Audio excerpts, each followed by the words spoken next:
چې کله د ټولو انسانانو بابا حضرت آدم علیه السلام له جنت جنې مځکې ته تشریف راوړ نو 300 کاله د وځړل. 100 کاله جواب ابو جوش سره راکوي. 100 کاله نه بزور وای 100 کاله 300 کاله پروردگار عالم معافی 300 کاله پروردگار عالم له طرفه جواب نه د ورته راغلی. 300 کاله بعد یې سوچ وکړو چې ای آدمه چې کله تا سترګې رڼې کړې عرش ته دې وکتل د عرش په هر دیوال باندې لیکلي وو چې لا اله الا الله محمد رسول الله. د عرش په هر ستون په هر برزې باندې لیکلي وو چې لا اله الا الله محمد رسول الله. دا محمد چې الله تعالی له خپل نامه سره ګډ لیکلی دا محمد معمولی هستی نه ده.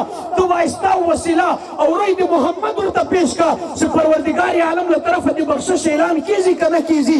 حضرت آدم علیه السلام چې کله دا سوچ پروردگار عالم ورکو بیا څه شی ده یا ربي اسألک بحق محمد الا ما غفرت لي. ای پروردگار عالمه زه وایستا وسیله درته پېښ کومه د محمد صلی الله علیه و آله وسلم. 300 کاله جواب نه ده راغلی چې کله نوم د محمد رسول الله ورته پیش کوي الله تعالی ورته ویلی آدمه بخشش خو مې درته وکوی خو دا راته وایه محمد دې څه وپېژندوی. های های داسې نه محبت سره وایي سبحان الله.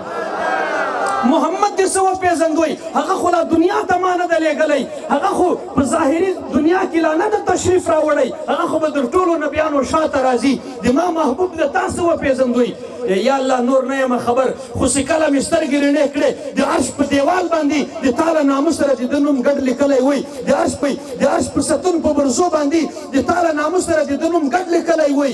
سوچ مې وکړو چې آدمه دا نوم معمولي نوم نه ده تی وایسته ورسره پېښ که الله خو له خپل نامه سره برابر دا نوم لیکلی له خپل نامه سره الله څه ورته یایي. ای آدم علیه السلام دا هغه نوم ده که مې نه وای پیدا کړی ته مې هم نه پیدا کوی. های های داسې نه محبت سره وایي سبحان الله.